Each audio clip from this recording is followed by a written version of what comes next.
Hello friends, আমি অনুময় easy math চ্যানেলে তোমাদের স্বাগত। আজকে আমি তোমাদের রিজনিং এর 5টা ট্রিক শেখাবো যেগুলো খুবই ইম্পর্টেন্ট। পরীক্ষায় অবশ্যই আসার মতো, যে কোনো সময় যে কোনো পরীক্ষায় আসতে পারে সেরকম 5টা ট্রিক আমি আজকে তোমাদের শেখাবো। তাই প্রথম থেকে শেষ পর্যন্ত পুরো ক্লাসটা তোমরা করো, তাহলে ট্রিকগুলো সম্বন্ধে সুন্দর আইডিয়া তোমাদের মধ্যে তৈরি হবে এবং রিজনিংগুলো কত সহজে তোমরা করতে পারো দেখবে। ফার্স্ট রিজনিংটা কি আছে তোমরা দেখে নাও। 18, 11, 19, 12, 13, 16, 36, 4 কোশ্চেন মার্ক। তাহলে কোশ্চেন মার্কে কি হবে তোমাকে বের করতে হবে। প্রথমে তোমাকে দেখতে হবে তুমি অ্যাপ্রোচটা কিভাবে করবে। অ্যাপ্রোচটা তুমি হয় এইভাবে করবে অথবা এইভাবে করবে। কিভাবে করা যেতে পারে এক্ষেত্রে দেখে বোঝার কোনো উপায় নেই কিভাবে করব। কারণ দেখো এখানে 36 বড়, এই কলামটার ক্ষেত্রে 36 বড়, এই কলামটার ক্ষেত্রে আবার 13 বড়, এই কলামটার ক্ষেত্রে আবার 19 বড়। তার মানে ডায়াগোনালি কিন্তু আমার বড় হচ্ছে। আবার রোয়ের ক্ষেত্রে যদি দেখি, রোয়ের ক্ষেত্রে 19 বড়, এক্ষেত্রে 13 বড়, এক্ষেত্রে 36 বড়, এটাও ডায়াগোনালি বড় হচ্ছে। তাহলে কিভাবে করবে তোমরা দেখো, 18 আর 12কে কোন কিছু একটা করে বা কোনো অপারেশন করে যাই করে হোক 36 আনার চেষ্টা করো। আমি আগে এইভাবে চেষ্টা করি, যদি এইভাবে আমার না হয় তখন আমি এইভাবে চেষ্টা করব। 18, 12 থেকে 36 কি করে আসবে, কি করে আসতে পারে। তুমি 18 থেকে 12 বাদ দাও, কত হয় 6। আর 36 কি করে আসে, তুমি যদি 6 এর স্কোয়ার করে দাও তবে কিন্তু 36 আসে। তাহলে এই কলামটার ক্ষেত্রে আমি এই লজিকটা বের করলাম, তাহলে এই কলামটার ক্ষেত্রে সেম লজিকটা লাগে কিনা সেটা আমাদের দেখতে হবে, না হলে কিন্তু হবে না। 11 আছে, 13 আছে, আমি কি করেছিলাম বড় সংখ্যাটা থেকে ছোট সংখ্যাটা বাদ দিয়েছিলাম।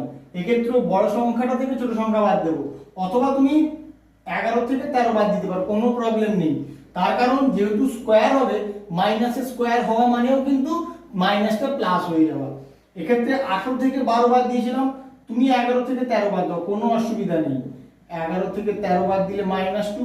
এরপরে কি করেছিলাম, যেটা মাইনাস করে বেরিয়েছিল সেটার স্কোয়ার করেছিলাম, এটার স্কোয়ার করে দাও, তাহলে মাইনাসের স্কোয়ার মানে প্লাস হয়ে যাবে, 2 এর স্কোয়ার মানে 4। তাহলে তোমার লজিক ঠিক আছে। এবার লাস্টের কলামটার ক্ষেত্রে আসি, 19 থেকে 16 বাদ দিয়ে দাও, 19 বিয়োগ 16 মানে কত 3। এরপরে কি করেছি, এটা শুধু স্কোয়ার করে দেবো, করলেই তোমার অ্যান্সার চলে আসবে। কত নম্বর অপশন, 2 নম্বর অপশন, 9 হবে তোমার এই অ্যান্সার। এইভাবে কিন্তু তোমাদের ভাবতে হবে। যদি আমাদের এই রকম ভাবে না বেরোতো তখন কিন্তু আমি আবার রো ওয়াইজ ভাবা শুরু করতাম, কারণ এক্ষেত্রে তুমি দেখা মাত্রই কিন্তু বুঝতে পারবে না কিভাবে ভাবতে হবে। তোমাদের কোনো একটা প্রসিডিওরে অ্যাপ্রোচ করতে হবে, না হলে তখন তুমি অন্য প্রসিডিওরে যাও। এই প্রবলেমটার ক্ষেত্রে যখন তোমাকে এই নাম্বারটা বের করতে হবে, একটা জিনিস তোমরা ক্লিয়ার বুঝতে পারছো, অবশ্যই এটার সঙ্গে এটা রিলেটেড আর এটার সঙ্গে এটা রিলেটেড। তার কারণ যদি সোজাসুজি কোনো রিলেশন থাকে সেক্ষেত্রে সম্ভব না, কারণ 7 এর সঙ্গে 5 এমন কোনোভাবে রিলেটেড হতে পারে না 5 এর সঙ্গে 350 রিলেটেড হবে। তাহলে তোমাদের 7 এর সঙ্গে 350 এর কোনো একটা রিলেশন বের করতে হবে, সেম রিলেশন 5 এর সঙ্গে কোশ্চেন মার্কের আসবে, সেই ক্ষেত্রে এই কোশ্চেন মার্কের অ্যান্সারটা তোমার বেরোবে। তাহলে কি হতে পারে, 7 থেকে 350 কি করে আসতে পারে। তুমি 7 এর কিউব মানে কত জানো, 7 এর কিউব মানে 343। 343 এর সঙ্গে যদি আমি 7 অ্যাড করি তবেই আমার আসে 350। তাহলে এই লজিকটা আমি এখানে লাগিয়ে দেখব, এখানের নাম্বারটার কিউব করে তার সঙ্গে 7 যোগ করেছি, তাহলে একই রকম ভাবে 5 এর কিউব করব, 5 এর কিউব মানে 125, 125 এর সঙ্গে 7 যোগ করব, 7 যোগ করলে কত হয় 132। যদি আমার ওই অ্যান্সারটা অপশনের মধ্যে থাকে তবেই কিন্তু আমার হবে, নাহলে কিন্তু আবার আমাকে অন্যরকম ভাবে অ্যাপ্রোচ করতে হবে। 132 দেখো 2 নম্বর অপশনে আছে, তাহলে তোমার লজিক ঠিক আছে। কত নম্বর অপশন, 2 নম্বর অপশন হচ্ছে তোমার এখানে অ্যান্সার 132। তোমরা কিন্তু এইভাবেই লজিক্যালি সলভ করবে, দেখা মাত্রই বুঝতে পারবে কার সঙ্গে কোনটা রিলেটেড। এই প্রবলেমটার ক্ষেত্রে 1, 4, 7 এমন ভাবে রিলেটেড 4 হয়, 6, 3, 8 সেখান থেকে 11 হবে, 9, 5, 8 সেখান থেকে কত হবে বের করতে হবে। তার মানে এই তিনটে সংখ্যা এমন কোনো ভাবে যোগ বা বিয়োগ গুণ বা ভাগ যাই হোক না কেন করে তোমাকে 4 আনতে হবে। এই তিনটে সংখ্যা থেকে সেম লজিকে 11 আনতে হবে, সেই লজিকেই এই তিনটে থেকে তুমি কোশ্চেন মার্কের অ্যান্সারটা খুঁজে পাবে। তাহলে কিভাবে পাবে? 1 আছে, 4 আছে, 7 আছে, সেখান থেকে 4 তোমার কি করে আসে? দেখো, তুমি 7 সঙ্গে যদি 1 যোগ করে দাও কত হয়? 8। ওখান থেকে যদি 4 বিয়োগ করো তাহলেই কিন্তু তোমার 4 চলে আসে। তাহলে এটার ক্ষেত্রে দেখো আমি কি করেছি, ফার্স্টের সঙ্গে থার্ডটা যোগ করে মিডিলেরটা বাদ দিয়েছি। এখানেও সেম করব, ফার্স্টের সঙ্গে থার্ডটা যোগ করব, 6 এর সঙ্গে 8 যোগ করছি, 8 আর 6 যোগ করলে 14, তার থেকে মিডিলেরটা বাদ দিয়েছি, -3 সমান দেখো 11 হয়। তাহলে এক্ষেত্রেও সেম করব, ফার্স্টের সঙ্গে থার্ড যোগ করব, 9 এর সঙ্গে 8 যোগ করব, 9 আর 17, সেখান থেকে মিডিলেরটা 5 বাদ দিয়ে দিলাম, 17 থেকে 5 বাদ গেলে 12। তাহলে কত নম্বর অপশন? 2 নম্বর অপশন, 12 হবে তোমার এখানে অ্যান্সার।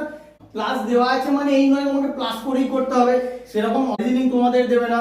তোমাদের বিভিন্ন ভাবে অপারেশন কাজে লাগিয়ে, operation means plus minus multiplication division যা হোক কাজে লাগিয়ে তোমাদেরকে কিন্তু বের করতে হবে।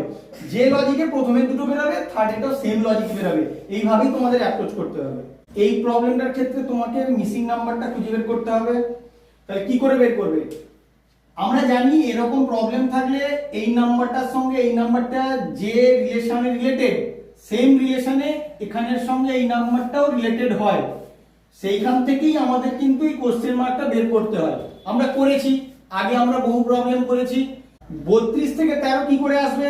তোমরা ভালো করে লক্ষ্য করো, এখানে 3 আছে 2 আছে, তাহলে 3 আর 2 কেও কোনোভাবে কাজে লাগিয়ে আমার 13 আসতে পারে। 32 থেকে 19 বিয়োগ করলে আমার 13 হয়। তাহলে একই রকম ভাবে 47 থেকে আমি 19 বিয়োগ করে দেখবো, যদি এই অপশনটা আমার এখানে থাকে তাহলে সেটা আমার অ্যান্সার হয়ে যাবে। দেখো বিয়োগ করে, 47 থেকে 19 বিয়োগ করো, 9 আর 17, 1 2 2 28, দেখো আমার কিন্তু এখানে 28 নেই। তাহলে এই লজিকটা তোমার হবে না, তাহলে অন্য কোনো লজিক তোমাকে বের করতে হবে। তোমার কাছে 32 আছে, এখান থেকে তোমাকে 13 আনতে হবে। কি করে আনবে? দুটো সংখ্যা 3 আর 2, তুমি 3 এর স্কয়ার প্লাস 2 এর স্কয়ার করো, দেখি কি হয়। 3 এর স্কয়ার মানে 9, 2 এর স্কয়ার মানে 4, তাহলে 9 4 13। তাহলে এই ক্ষেত্রে কিন্তু আমার 13 এলো। তাহলে এই যে লজিকটা কাজে লাগালাম, এক্ষেত্রেও কাজে লাগিয়ে দেখবো যে অ্যান্সারটা আসবে সেটা যদি আমার অপশনে থাকে, কারণ ওটাই আমার অ্যান্সার হবে। 47, 47 এর দুটো ডিজিট, একটা হচ্ছে 4, 4 এর স্কয়ার প্লাস আরেকটা 7, 7 এর স্কয়ার করে দেখি কি হয়। 4 এর স্কয়ার মানে 16, 7 এর স্কয়ার মানে 49, 9 6 15, 5 হাতে 1, 4 1 5 1 6, 65। 65 দেখো তোমার অপশনে আছে নাকি? আছে, তাহলে 2 নম্বর অপশন 65 তোমার এখানে অ্যান্সার হবে। লজিকটা তোমরা এইভাবেই চিন্তা ভাবনা করবে, এইভাবে করলেই কিন্তু তোমাদের ইজি হয়ে যাবে। 5 নম্বর প্রবলেমটা লেটার সিরিজের একটা রিজনিং দিয়েছে। তাহলে এটা কি করে করবে? যখনই তোমাদের লেটার সিরিজ দিয়ে কোনো রিজনিং দেবে, ফার্স্ট কাজ হবে কতগুলো লেটার আছে ওখানে তোমার গুনে নেওয়া, উইথ ড্যাশ উইথ ব্ল্যাঙ্কস। কেন ব্ল্যাঙ্কেও তো একটা করে লেটার বসবে, তাহলে গুনে নাও।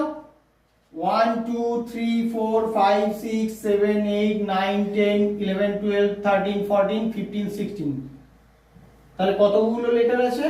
16টা। 16কে তুমি যদি ফ্যাক্টর করো কি হতে পারে? ফ্যাক্টর করলে 16কে তোমার 4 গুণ 4 মানে কি 4টে করে লেটারের 4টে সিরিজ হতে পারে, অথবা 8 গুণ 2 তার মানে 8টা করে লেটারের দুটো সিরিজ, অথবা দুটো করে লেটারের 8টা সিরিজ। এই দুটো জেনারেলি হয় না, একদম হয় না সেটা ঠিক নয়, জেনারেলি হয় না। তার কারণ দুটো করে দেওয়া মানে অনেক ইজি হয়ে যায়, আবার 8টা করে দেওয়া মানে এত বড় হয়ে যাবে, ওখানে তুমি কোনো সামঞ্জস্য খুঁজে পাবে না। সেই কারণে যখন তোমার অ্যালফাবেট গুণে 16 হচ্ছে, তুমি অবশ্যই 4/4 করে ভেঙে দেবে, দেখবে তোমার সুন্দর একটা সিমিলারিটিতে চলে আসবে। কিরকম সেটা দেখে নাও। আমি 4টে করে ভেঙে নিচ্ছি, 1 2 3 4, 1 2 3 4, 1 2 3 4, 1 2 3 4, 4টে করে ভেঙে নিলাম। আরো সুবিধার জন্য আমি 1 2 3 4 করে মার্কিং করে দিচ্ছি, 1 2 3 4, 1 2 3 4, 1 2 3 4, 1 2 3 4। এরপরে দেখো তোমাদের কাছে এটা খুবই ইজি হবে। যে জায়গাটা ফাঁকা আছে অন্য যেটাই সেই জায়গাটা ফিল আপ আছে শুধু সেটাই নিয়ে এখানে বসিয়ে দেবে। এখানে 4 নম্বর ঘরটা ফাঁকা, এখানে দেখো 4 নম্বর ঘরটা ফিল আপ আছে। কত আছে 4 নম্বর ঘরে? এ আছে, এখানে এ বসিয়ে দাও। এখানে 2 নম্বর ঘরটা ফাঁকা আছে, 2 নম্বর ঘরে কত আছে তোমার? এখানে সি, এখানে সি বসিয়ে দাও। 3 নম্বর ঘরটা ফাঁকা, এখানে 3 নম্বরে ডি আছে, এখানে ডি বসাও। 1 নম্বরটা ফাঁকা, 1 নম্বর এখানে বি আছে, বি বসিয়ে দাও। ব্যাস তোমার হয়ে গেছে। তাহলে কি হলো? B C D A, B C D A, B C D A, B C D A. তাহলে দেখতে পেলে প্রত্যেকটা সেম চলে এলো। তাহলে তোমার অ্যানসারটা কি হবে? A C D B. A C D বিটা যত নম্বর অপশনে আছে সেটাই তোমার অ্যানসার হবে। তোমাদেরকে এটা সুন্দর করে বুঝিয়ে দিলাম, আশা করছি এরপরে কোনো অসুবিধা হওয়ার কথা নয়। A C D B, A C D B কোথায় অপশন আছে দেখো? 1 নম্বর অপশনটাতেই আছে এ সি ডি বি। তাহলে যখন লেটার সিরিজের কোন রিজনিং পড়বে তোমরা কিন্তু এইভাবেই অ্যাপ্রোচ করবে। আমার ভিডিওটা কেমন লাগলো তোমরা অবশ্যই কমেন্ট করে জানিও। বন্ধুদের সঙ্গে খুব বেশি বেশি করে শেয়ার করবে, এই ট্রিকগুলো তাদেরও জানা উচিত। Please like, share, comment and subscribe your channel অনুমা ইজি ম্যাথ। Thank you.